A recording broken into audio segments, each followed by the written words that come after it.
أعوذ بالله من الشيطان الرجيم. بسم الله الرحمن الرحيم.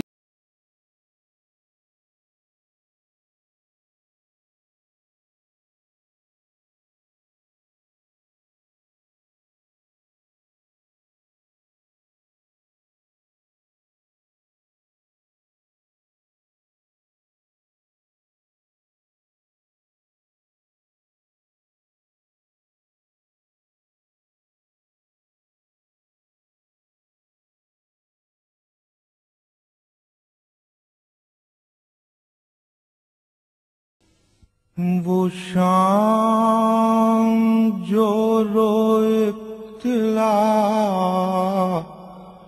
وہ شام خوف و امتحان، وہ آہٹوں کی دہشتیں، وہ ڈوبتی پرچھائیاں،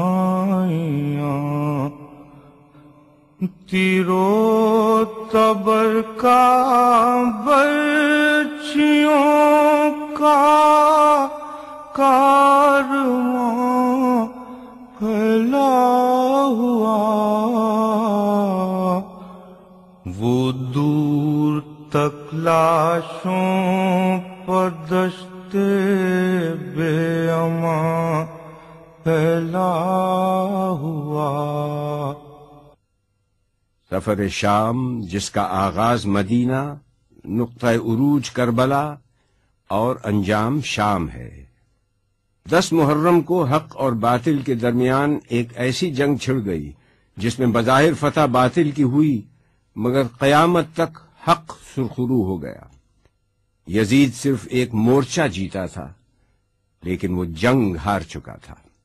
کربلا کے آخری شہید امام حسین ہیں۔ آپ بے پناہ بہادر اور شجاع تھے۔ حسین مظلوم ضرور ہیں مگر مجبور نہیں۔ حسین کی بہن جناب زینب ایک مقام بلند سے اپنے بھائی کی جنگ دیکھ رہی تھی۔ اس مقام کو تل زینبیہ کہا جاتا ہے۔ آپ حسین ابن علی کے فرزند امام زین العابدین کے خیمے میں تشریف لائیں۔ سجاد سے زینب کا یہ کہنا کہ مولا جاگیے، غفلت سے آنکھیں کھولیے، لٹتا ہے کنبہ جاگیے، اٹھتے ہیں شعلے دیکھیے، جلتا ہے خیمہ جاگیے، اے باقی ذریت یاسین و طٰہٰ جاگیے۔ جناب سجاد بیماری کے باعث جنگ میں شریک نہ ہو سکے تھے۔ پھپھی سے سوال کرتے ہیں کہ بابا کہاں ہیں؟ آپ کہتی ہیں کہ سب شہید ہو گئے۔ آپ خیمے سے باہر آتے ہیں، آسمان کی طرف نگاہ اٹھتی ہے، فوراً سلام کرتے ہیں۔ جناب زینب پوچھتی ہیں بیٹا کس کو سلام کیا؟ کہا کہ میرے بابا کا سر نوکے نیزہ پر ہے۔ جب کربلا کے دشت سے نیزوں پہ سر لائے گئے، فتح عظیم الشان کے اعلان فرمائے گئے، باغوں کا رخ موڑا گیا، خیمے اتروائے گئے، قرآن کے سارے ورق شولوں پہ پھیلائے گئے، جلتی ہوئی موجوں کے دامن میں سفینہ آ گیا، عاشور کے سورج کے چہرے پر پسینہ آ گیا اور سورج غروب ہو گیا۔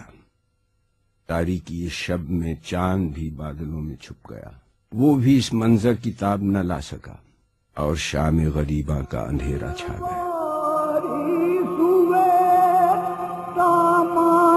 گرفتاری ہے جو علیوں کے ابواب پہ مددگاری ہے، کربلا میں ہے یہ فریاد کسی کی کہ برادر دوڑو، ارے کوئی چلاتی ہے ابا کے دلا بھر دوڑو، کوئی کہتی ہے تڑپ کر میرے دل بھر دوڑو، ارے مالوسی جاتی ہے بیٹا علی اکبر دوڑو۔ رسول کی نواسی علی کی بڑی بیٹی زینب کربلا کے صحرا میں بے آب و گیا جنگل میں جلے ہوئے خیموں کے درمیان عورتوں اور بچوں کو جمع کرتی ہیں، ان کے دلوں کو تسلی اور ڈھارس دیتی ہیں، اور اب اس لٹے ہوئے قافلے کی سپہ سالار بھی جناب زینب ہیں۔ آپ نے جس عزم راسخ، جذبہ، ایثار، ذوق جہاد، صبر و استقامت کا مظاہرہ کیا، اس کی تاریخ اسلام میں کوئی دوسری مثال پیش نہیں کی۔ کوفے میں اس خطبے کے بعد لوگوں کو حقیقت کا علم ہوا، دراصل یہ قیدی باغی نہیں بلکہ اہل بیت رسول ہیں۔ ابن زیاد کو کوفے میں بغاوت کا خطرہ محسوس ہوا تو اس نے قافلے کو جلد از جلد شام روانہ کر دیا۔ کوفے سے شام جانے کے دو راستے ہیں، لیکن اہل بیت کو طویل اور آبادی سے دور الجزیرہ والے راستے سے لے جایا گیا تاکہ کسی مزاحمت کا سامنا نہ ہو۔ اس راستے کا فاصلہ 1350 کلومیٹر ہے اور یہ مسافت 18 دن میں طے کی گئی۔ اہل بیت کو کوفے سے تکریت، موصل، تل افر، سنجار، نصیبین، راس العین، رقہ، حلب، قنصرین، کفرتاب، ہمس اور ببلک سے دمشق پہنچایا گیا۔ اس راستے میں اہل بیت نے مختلف مقامات پر قیام کیا، مگر شام کے شہر حلب کو ایک خصوصی اہمیت حاصل ہے۔ حلب ملک شام کا سرحدی شہر ہے جسے الیپو بھی کہا جاتا ہے۔ یہ عراق کی سرحد رقہ سے نزدیک ترین شہر ہے۔ اہل بیت نے دیر کے مقام پر ایک چھوٹی خانقاہ میں قیام کیا تھا جس کا نام ماروت و مروسا تھا، اور یہ جبل غربی کے قریب اوجان کے ساتھ نہر قزیق کے سامنے واقع ہے۔ یہاں پر سر امام حسین کو ایک پتھر کے اوپر رکھ دیا گیا۔ سر اقدس سے خون کے چند قطرے اس پتھر پر گرے اور جذب ہو گئے۔ اس زیارت گاہ کے متعلق معلومات فراہم کرتے ہوئے یہاں کے نگران اعلیٰ آیت اللہ شیخ نصر اللہ نے کہا، بسم اللہ الرحمن الرحیم، الحمد للہ رب العالمین، وصلی اللہ علی سیدنا و نبینا محمد و آلہ الطیبین الطاہرین۔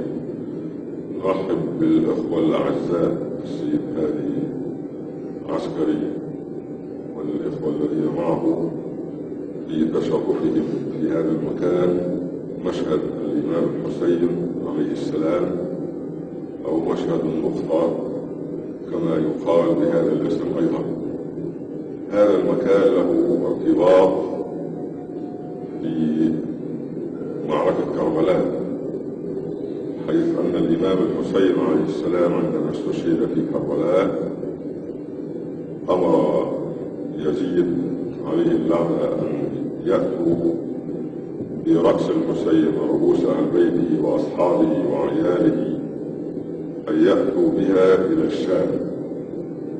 فبعد اس خانقاہ کے راہب نے اس رات سر امام حسین سے ایک نور کو بلند ہوتے ہوئے دیکھا تو نگہبانوں سے پوچھا، تم لوگ کون ہو؟ انہوں نے کہا، ہم ابن زیاد کے سپاہی ہیں۔ پوچھا، یہ سر کس کا ہے؟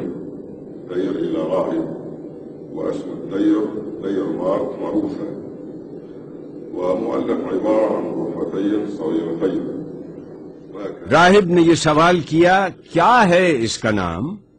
فرمایا، فاقہ کش وطناوارہ تشنکام، مقتول نیزہ و تبر و خنجر و حسام، جس کو ملانا پیاس میں پانی کا ایک جام، بے گور و بے کفن جسد پاش پاش ہے، سر یہاں ہے کربلا معلی میں لاش ہے۔ یہ حسین ابن علی کا سر ہے جو فاطمہ بنت رسول اللہ کا بیٹا ہے۔ نے کہا، تمہارے نبی کا نواسا؟ انہوں نے کہا، ہاں۔ نے کہا، تم کیا ہی برے لوگ ہو، کیا یہ ممکن ہے کہ تم مجھے ایک رات کے لیے یہ سرد اقدس کو اسی پتھر پر غسل دیا؟ خون حسین اس پتھر پر جم گیا، اور 1400 برس گزرنے کے بعد بھی آج یہ اتنا ہی تازہ ہے۔ اس نے اللہ سے اور اس جگہ کی برکت سے یہ ایک اہم زیارت گاہ ہونے کے ساتھ ایک موجز نما مقام بھی ہے۔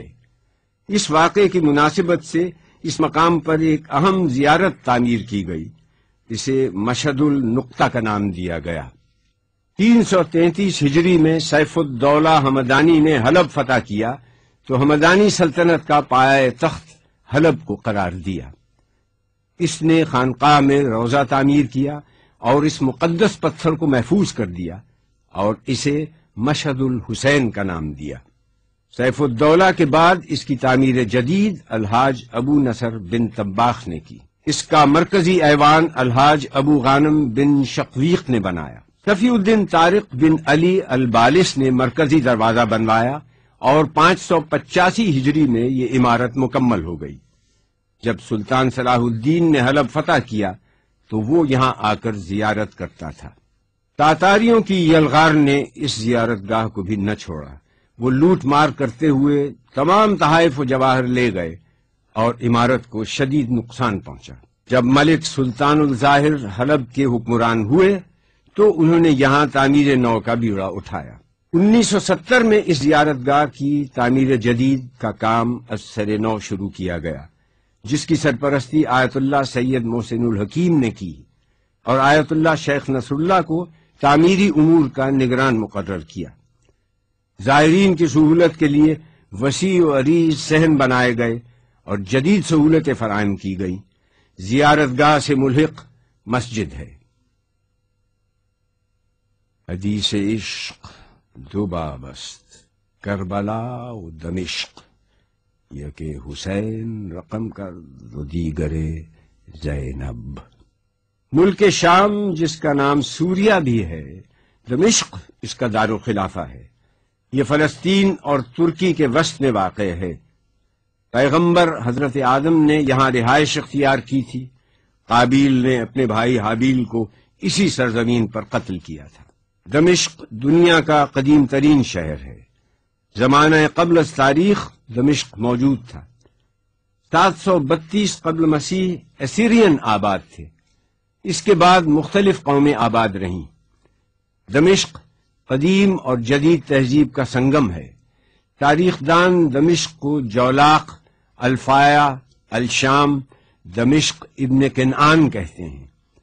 قدیم دمشق کے چاروں طرف مضبوط دیوار تھی اور 8 قدیم دروازے تھے، جن میں سے 2 اسلامی حکومتوں کی یادگار ہیں۔ دمشق کو اسلامی دنیا میں ممتاز مقام حاصل ہے، جس کی بنیادی وجہ روضہ سیدہ زینب، قبرستان باب صغیر، مسجد اموی، روضہ جناب رقیہ بنت حسین ہیں۔ قبرستان باب صغیر دمشق میں مقام شرجی میں واقع ہے۔ یہ ایک وسیع و عریض قبرستان ہے جہاں عام لوگوں کے علاوہ اسلامی دنیا کی عظیم برگزیدہ ہستیاں، امہات المومنین اور امام زادگان مدفون ہیں۔ ان قبور کی خاص پہچان یہ ہے کہ ان پر سبز گنبد ہے۔ یہ حضرت بلال حبشی کی قبر ہے۔ آپ کا تعلق حبش سے تھا۔ آپ صحابی رسول ہیں اور آپ کو اسلام کے پہلے مؤذن ہونے کا شرف حاصل ہے۔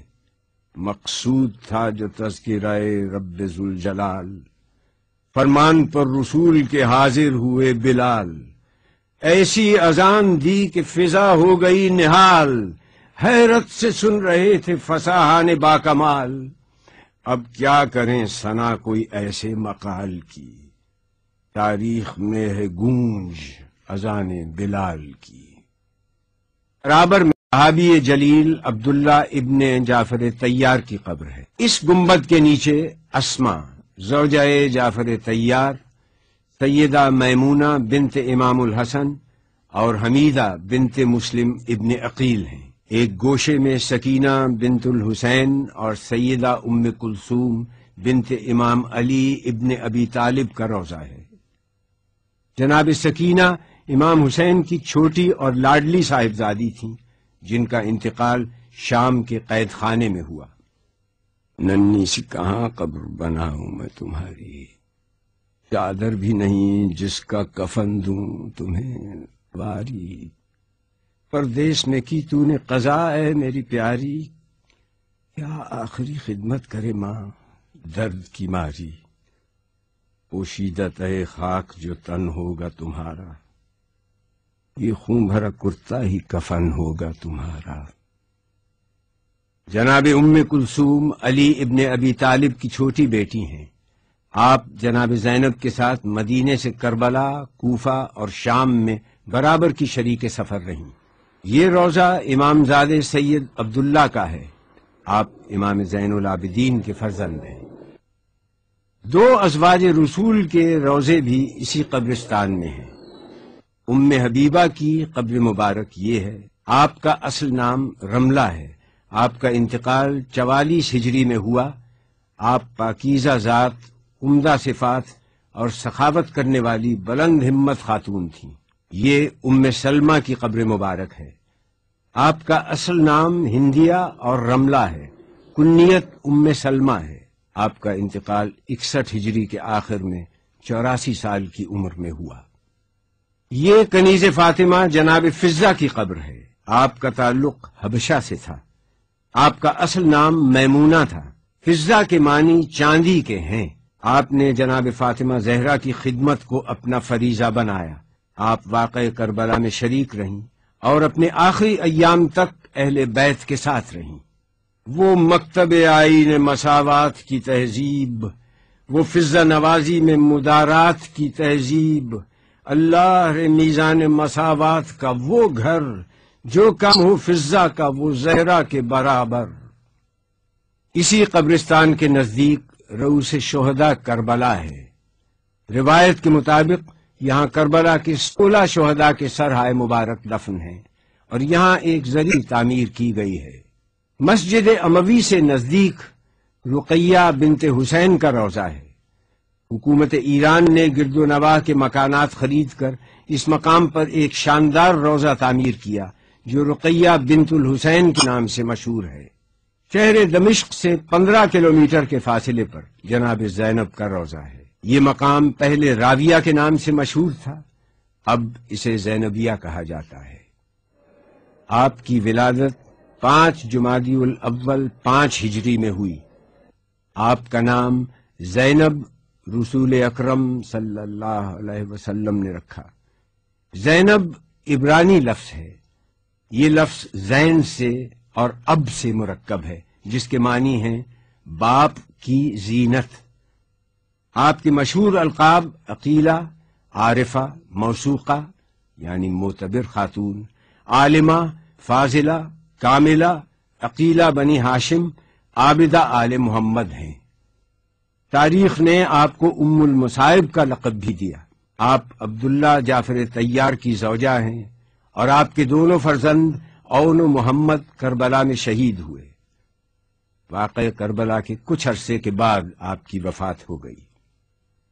جناب زینب نے عصمت و پاکیزہ عادات اپنے نانا رسول اکرم صلی اللہ علیہ وسلم سے سیکھیں، صبر و وقار اپنی نانی جناب خدیجہ سے لیں، فصاحت و کلام کا درس اپنے والد علی ابن ابی طالب سے لیا، عفت اپنی والدہ گرامی جناب فاطمہ زہرا سے سیکھیں، علم اور بردباری اپنے بھائی حسن سے اور شجاعت اور شہامت اپنے بھائی حسین سے حاصل کی۔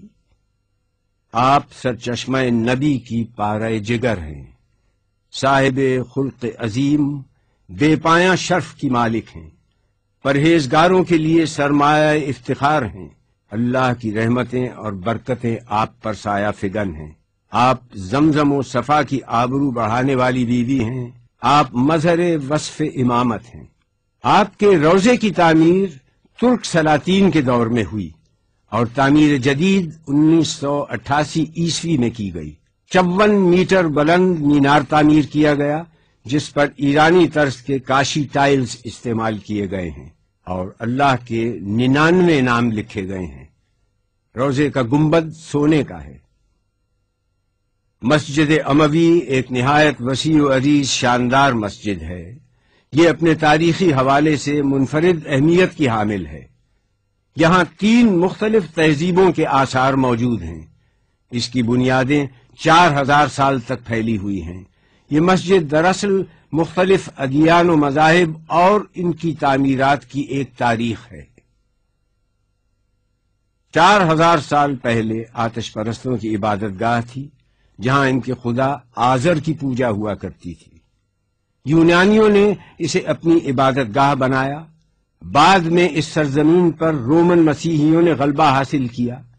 انہوں نے اپنے معبود جوپیٹر کی عبادت گاہ کے طور پر کچھ حصہ کلیسا میں تبدیل کر دیا، اور قدیس یوحنا ماری یوحنا کا نام پڑ گیا۔ 17 ہجری میں مسلمانوں کے ہاتھوں دمشق فتح ہوا تو یہ آتش کدہ، بت کدہ کلیسا بعد میں مسجد میں تبدیل ہو گیا۔ جب اہل بیت کا قافلہ دمشق پہنچا تو ان کو ایک تاریک زندہ میں قید کر دیا گیا۔ جب قیدیوں کو خانہ زندہ میں شب ہوئی، بچوں کو مارے خوف کی حالت عجب ہوئی، گھٹ گھٹ کے دختر شہیدین جاں بلب ہوئی، مستر کمال بنت امیر عرب ہوئی۔ آفت کا سامنا تھا، نئی واردات تھی، زہرا کی بیٹیوں پہ قیامت کی رات تھی۔ یہ شام کا قدیمی بازار حمیدیہ ہے۔ اہل بیت کو دربار یزید میں اس بازار کی تنگ گلیوں سے گزار کر لایا گیا۔ ہزاروں کا مجمع تھا۔ یزید کی خوشنودی حاصل کرنے کے لیے اہل بیت کو مقررہ وقت سے قبل پہنچا دیا گیا، جس کی وجہ سے اہل بیت کو داخلی دروازے پر کئی گھنٹے تک روک دیا گیا، اور اسی مقام کو باب الساعت کہتے ہیں۔ دربار میں داخلے کے 7 دروازے ہیں۔ ایک دروازے سے دوسرے دروازے تک 2 رخا فوجیں کھڑی تھیں۔ یزید کے سپاہی جلالت اور شہنشاہیت کی نشانی بنے مسلح کھڑے تھے۔ جب اہل بیت 7ویں دروازے پر پہنچے اور جناب زینب نے دربار کو دیکھا تو آپ بیٹھ گئیں۔ کہہ دو مجھے دربار میں حاکم نہ بلائے، خلقت کو دوبارہ نہ میری شکل دکھائے، گر قتل ہو منظور تو قاتل یہیں آئے، موجود ہوں خنجر میری گردن پہ پھرائے، فکر غم و اندوہ سے آزاد ہو زینب، سر تن سے جدا ہو تو بہت شاد ہو زینب۔ اہل بیت دربار میں داخل ہوئے تو پہلے کھایا گیا۔ اس مقام کی پہچان کے لیے اس جگہ کے اطراف میں لکڑی کے کٹہرے بنا دیے گئے ہیں۔ یہ وہ جگہ ہے جہاں یزید بیٹھا تھا۔ اہل بیت کو یزید کے سامنے پیش کیا گیا۔ یہی وہ مقام ہے جہاں جناب زینب نے خطبہ ارشاد فرمایا تھا۔ یزید سے اہل بیت کا تعارف کروایا گیا۔ اس نے پوچھا، یہ کنیزوں کے حلقے میں کون مغرور عورت بیٹھی ہے؟ جواب ملا، یہ علی کی بڑی بیٹی رسول کی نواسی زینب کبریٰ ہے۔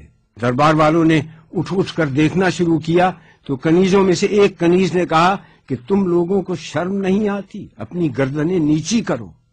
زبیر ابن قیس نے یزید کے سامنے سر حسین پیش کیا اور کہا کہ امیر مبارک ہو، قیدی آ گئے، محمد کا نواسا قتل کر دیا گیا۔ اس کے بعد شہداء کے سر پیش کیے گئے۔ یزید نے پورے دربار کا جائزہ لیا۔ یہودیوں کا عالم راس الجالود سفیر روم، نصرانیوں کا عالم، علماء اور اراکین دولت موجود تھے۔ اس نے سورہ آل عمران سے اس آیت کو پڑھا، خدا جس کو چاہتا ہے ملک دیتا ہے اور جس سے چاہتا ہے ملک لے لیتا ہے، جس کو چاہتا ہے عزت دیتا ہے، جس کو چاہتا ہے ذلت دیتا ہے۔ جناب زینب نے یزید کو مخاطب کر کے کہا کہ آیات کو اپنے مطلب کے لیے استعمال مت کر، اس وقت تیرا اس آیت کو پڑھنے کا کیا محل ہے؟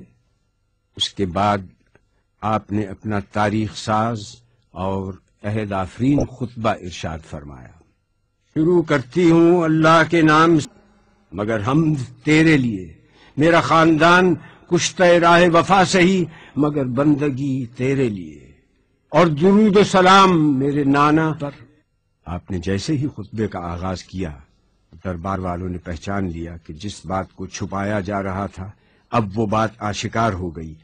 ہر طرف سرگوشیاں شروع ہو گئیں۔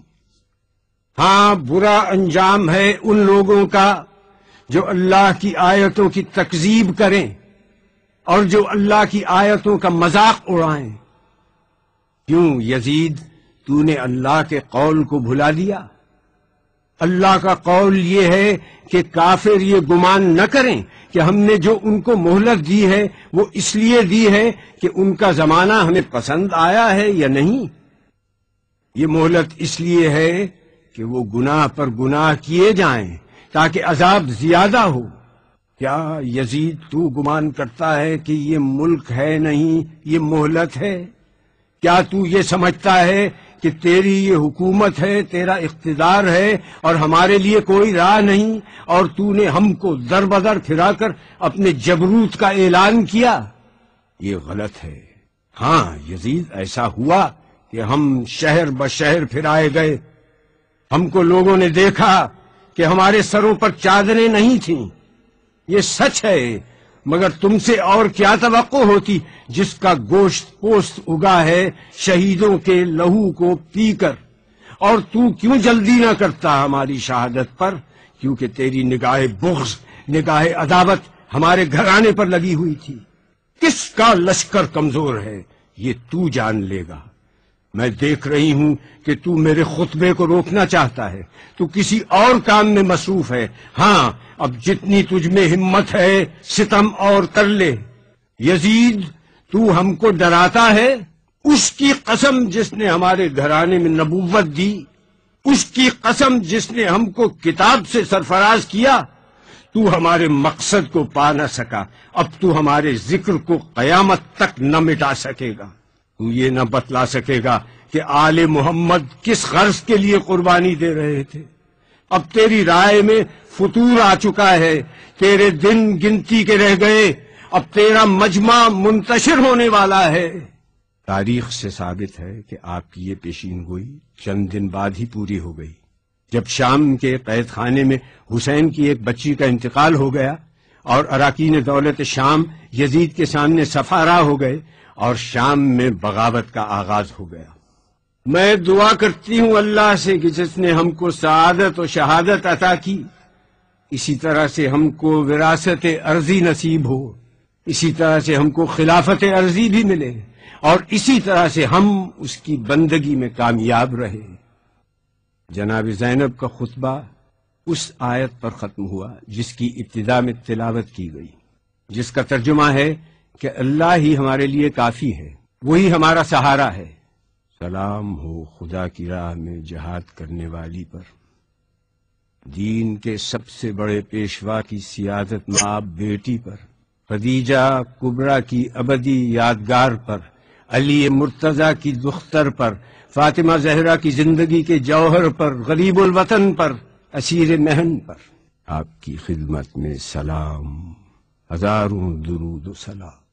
ترجمان سیرت آل با زینب ہوں، شارح احکام دین مصطفیٰ زینب ہوں، ناشر پیغام شاہ کربلا زینب ہوں، رہنمائے اہل تسلیم و رضا شبیر تھے، خون کے دریا میں بے شک ناخدا شبیر تھے، آگ کے دریا میں لیکن ناخدا زینب ہوں۔